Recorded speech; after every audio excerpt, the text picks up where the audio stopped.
So welcome back to Third Rate Content, and today we're at Shrewsbury Castle Regimental Museum, and in a moment we'll be going straight in and talking to Les, one of the guides. Then he'll be telling us about the IRA attack that happened here at Shrewsbury Castle in 1992, and also one or two other things before we start the exhibitions proper. So buckle up and I'll see you out here.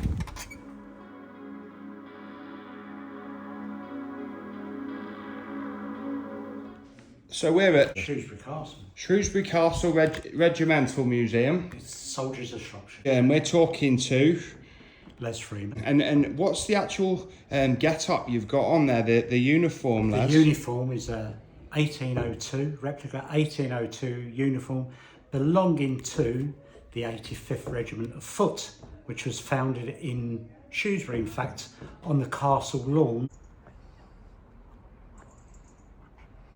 in 1758. Wow, that's fantastic. And what battles would we know that they may have... Well, it's 1802 and the French are ready to invade the British Isles. Right, so that was a big worry at that point. Big worry. Napoleon was at his peak, really, was it? Yeah. Fantastic. Well, thank you, lads. That's okay. That's great. To see it better, you may best come from... As you can see, I was having a bit of a wrestling match with my tripod at this point. We do get over it, though. Where they replaced the timbers from the bombing. Right, yeah, that does look a lot fresher. Yeah. And was that in the early 90s? Yeah, 92. It was 92. 92. Right. So that's just been replaced. So it really was a mini campaign by the IRA at that point. Yeah, like you said, Marks and Spencer's just up on High Castle Street. Yeah. And other locations around the town. This was as Les said, end of August 1992. So what is interesting, the people responsible, although with the provisional IRA, were ladies with pushchairs. They had the IEDs in the pushchairs and they were kicking the IEDs under the exhibits. Really? That's almost using the lowest, you could say that one of the lowest sort of forms of camouflage, really. Yeah. Thank you, Les. That's okay. I'm sure there's 21 coming down. Right. Thank you, Les. 21 steps. We counting? I reckon Les has said that more than 21 times to people visiting the museum. Yeah,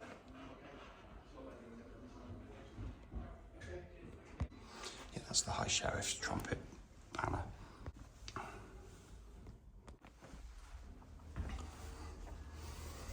Looking down over the prison and Holman Hill in the background.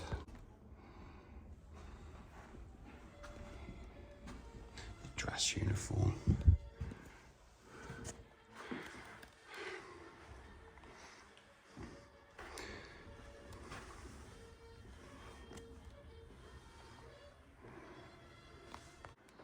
General Lord Hill. Yes, officers' helmets from Cavalry from the mid-1800s, sort of charge of the Light Brigade era. And cannonballs. Very fancy. Full dress belt and pouch. Almost looks like a miniature AEW type championship belt from professional wrestling today. Yeah, a very miniature version though.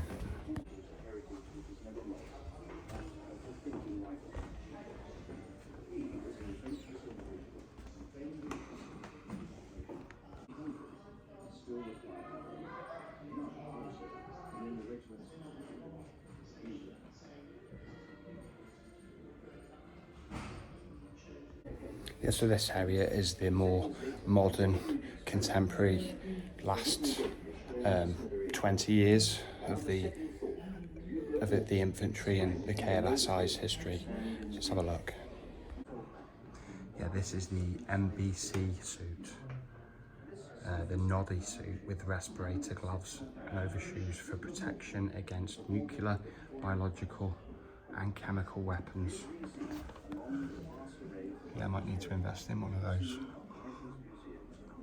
I hope not. Yeah, the rifles.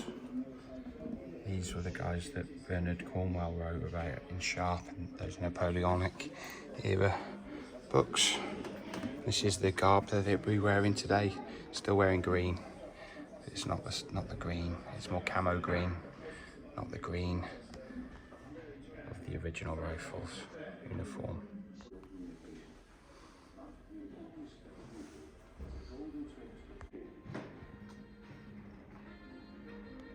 Detail.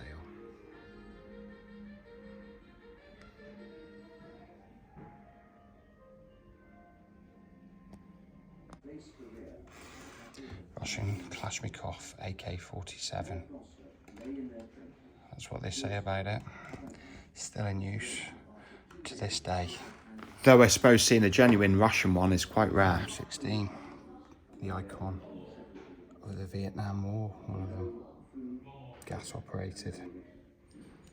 Not as easy to maintain as the AK-47. And the British SA-80.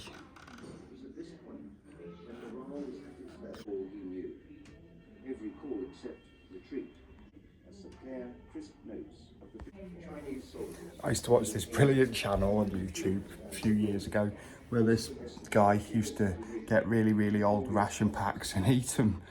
It was just really entertaining, but I've completely forgotten what it was called and I can't find it now. So if anybody knows, feel free to comment. The M8 general purpose machine gun with tripod, well, front mounting, stabilisation. Replaced the Bren gun in 1962. Yeah, it's not a tripod support, it's a bipod support, obviously. But this is the light support weapon, and it's based on the SA-80 rifle. I'm not a gun expert or some kind of gun nut, I'm just reading what it says on the little placards. Look at this ancient brickwork. Can't go up there. And we can look though. To use another YouTuber's catchphrase, we're not allowed. Mega old timbers. I wonder if they were damaged by the IRA. Of course, the King's Shropshire Light Infantry is the full name of the KLSI. This fancy jacket with gold braid all over it would not have been affordable on this man's army wages, even officer wages. Money well spent. Wow, look at this. Chapel bell of the French ship Ville de Paris, captured by Admiral Rodney in the Battle of the Saints on 12th of April 1782. The ship was later used as a trooper and lost off the coast of Newfoundland in a tornado on the 19th of September 1782, causing the loss of 300 officers and men of the 85th Foot. Later, the second of the KLSI. Wow, and that is the actual bell. Think of the history that has seen. Almost as much as third-rate content and new viewers. Wow, that's the helmet plate from a Grenadier Company bearskin cap, 1770 to 1785. That's like the era before Napoleon. Or, yeah, probably just before it. And here's Les again. Oh, sorry, it's not you, Les. It's replica headgear of the 53rd, 1776 to 1883.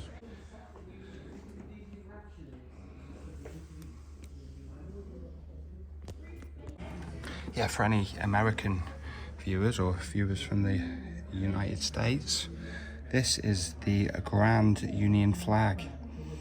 The flag displayed here is the Grand Union colour, the first official flag of the rebel American colonies, adopted by the Continental Congress in Philadelphia in 1775. First flown in December 1775. Wow. And it's held on being dragged on the ground by this red coat. Boo! I'm only joking. Ritzy silverware. Wow. It's for officers. Yeah, this chap was an officer in the South Salopian Yeomanry Cavalry. Maybe he's been to Rattling Hope. He looks a bit like a Whitehead Rodney Booze to me from Whatever Happened to the Likely Lads. Feel free to disagree with me though. Standard of the 1st Hartford Light Dragoons, US Army. This standard was taken at Bladensburg outside Washington on the 24th of August 1814. Wow.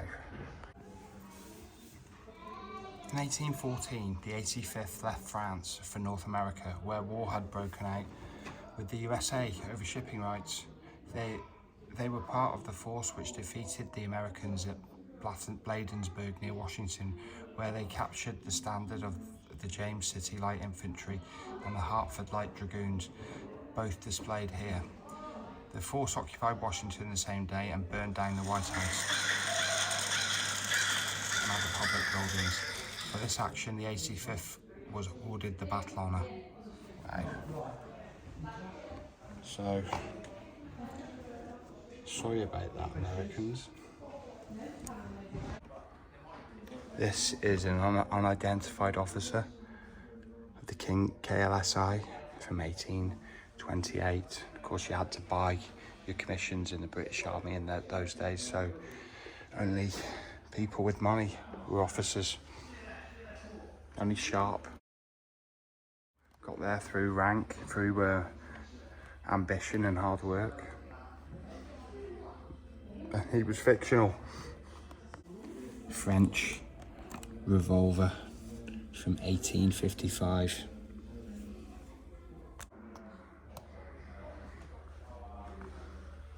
Look at that. That is a...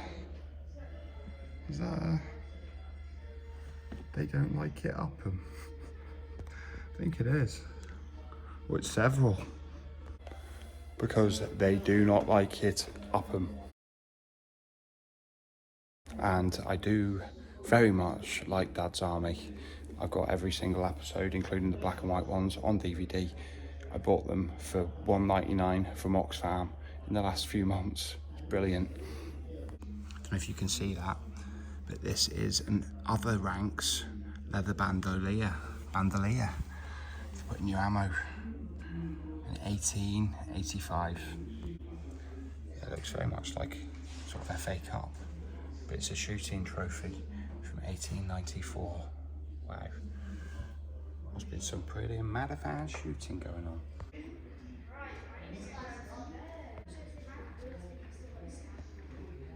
Iberian War, 1807 to 1814. No, we're just going into the Boer War and pre-World War One. Yeah, so this is the era of Corporal Jones. I don't think he had a fancy helmet like that. I think that was Corporal Jones. They don't like it up them. I think that's some pipe. Wow, there's some more intricate carvings on this Boer War era. Well, both rifles.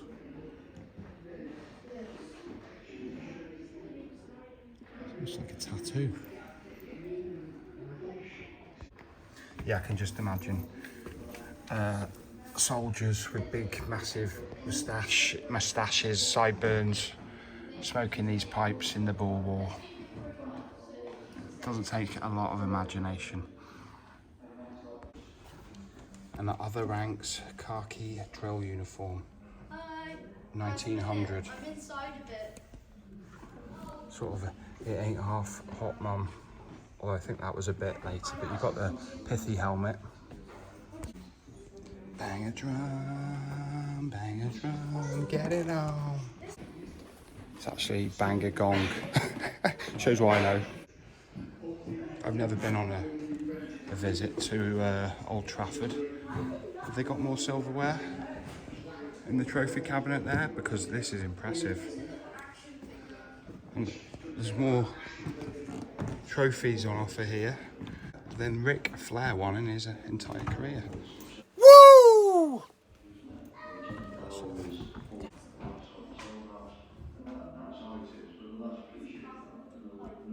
Yeah, all these swords are from 1912 and the 1800s, late 1800s. Halt on a forced march. 1892 by Lady Elizabeth Butler.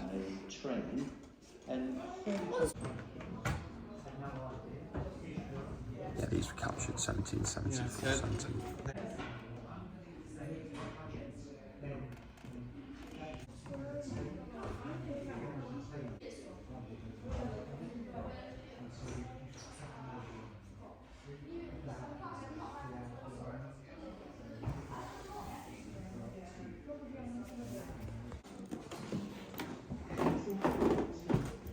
The Balkans always has been and always will be a possible political powder keg and a place of possible war.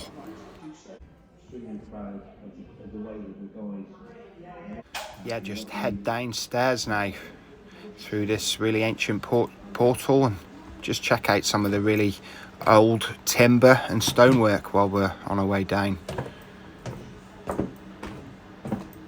Of course, the castle was remodelled by Thomas Telford at the bequest of Sir William Pulteney, the MP for Shrewsbury and one of the richest men in England at that time. Beautiful room in another of the towers.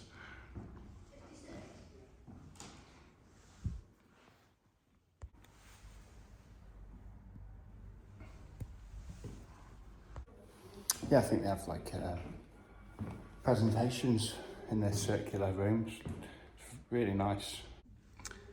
Interesting look at Shrewsbury Abbey here. As you can see, this is before the Thomas Telford Road, London Road went through, before the Holyhead Road.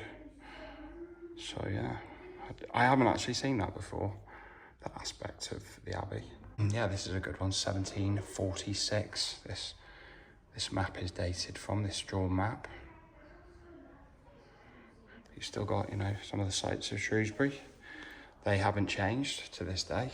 Of course, this map is from prior to the Thomas Telford remodelling of Shrewsbury Castle. Brigadier General AHO Lloyd, the commanding officer of the Shropshire Yeomanry between 1912 and 1916. Yeah, I wonder why he didn't make it all the way through World War I. Yeah, this slightly haunting picture is of a previously unknown officer, Lieutenant Arthur W. Herdsman of the 1st Battalion. He came from Sussex and he was killed in one of the first actions of the First World War on the 25th of October 1914. And this officer is still unknown, another KLSI officer. Hopefully he will be identified in future. In the KLSI on the Western Front, 1914 to 1918.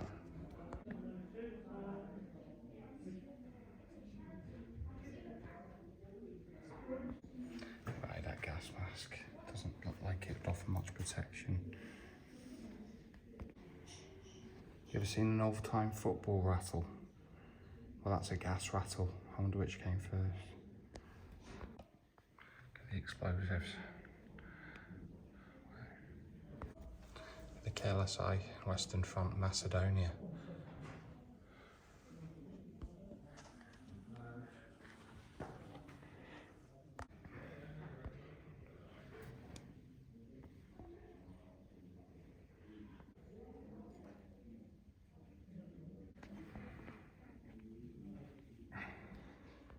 British officer and sergeant in a command post, just preparing to attack.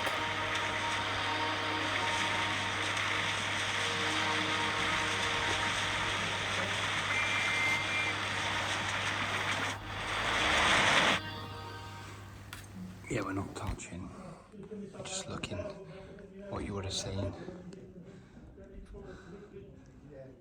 and what would have possibly made so many graves in World War I. It's the Spandau 08 captured during the First World War. Two iconic German handguns, the Mauser and the Luger, used in World War I and II, I believe. It's made from shell fragments. Paper knife. Just on the right of the shot is an extract from a diary of a KLSI infantryman who served in Salonika, which was the home of Alexander the Great back in the day. And I had a relative who served in the South Lancashire as a machine gun sergeant who attacked on the same day as the KLSI in the Battle of the Dorian 2, and I do hope to do a video on that in future because it is an absolutely crazy story. It needs to be heard to be believed. And of course, Salonika is the forgotten campaign of World War I. Mark 1 British Service Revolver 1934 issue. 38 Enfield Revolver number 2 Mark 1. Very nice sort of human shot of them, of the KLSI, some of them at Anzio Beachhead, January 1944. That is the exact uniform worn by Dad's army. I always think it was really itchy, the British Army uniform. I really don't like the look of it at all. I hope this doesn't make me sound unpatriotic, thinking that the British Army uniform looked itchy. German steel helmet, matte black finish, no decals. This is the type issued to the German Police and Fire Brigade. Mark II Sten gun, circa 1943. I did read they were quite prone to jamming up. Wow, this is a big one. That is the baton of Grand Admiral Karl Donitz, who briefly led the Nazis at the end of World War II. Look at it with all its pomp. They opened all the tops up and left them all exposed inside, and as they went through into this compound, the other military compound, all the opposition soldiers were stood over the Real top. piece of history.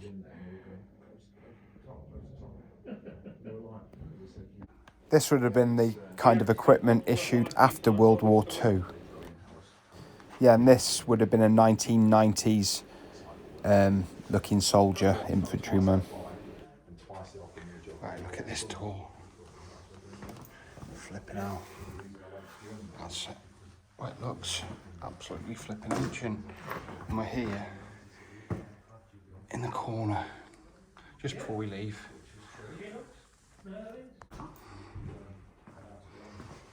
And it would suggest it's old in its place, you know, it's been placed right next to sort of exhibit about the early part of the castle's history in one of the round towers that are so iconic,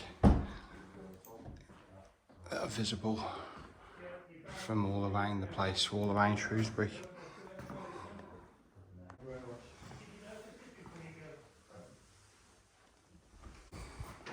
Yeah, so I think we're here now, and the original castle where Laura's Tower is now, it would have been here. And that would have been the original wall part of Shrewsbury. River's still in the same place.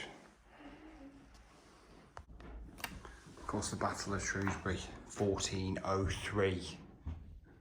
Covered on third rate content. I'll leave a link to it in the description. It's got some mighty, you know, big hinges on it. That's us done.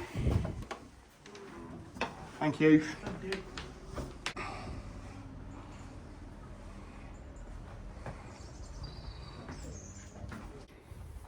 So thank you for watching to the end of third rate content. Very interesting walk around the Regimental Museum in Shrewsbury Castle, and it's stuff I've never seen before, and it's been years and years since I've been in there, and I'm sure the exhibits have changed, and again, well worth refreshing your memories of it. But like I said, thanks for watching to the end. Hope you enjoyed today's video. If you did, feel free to leave a like, subscribe, and by all means do comment. I love a good comment. Read them all, and I comment back, I reply when I'm aware that there's a comment. So thank you very much. If I don't see you soon, I'll see you 3 times as soon. Bye bye.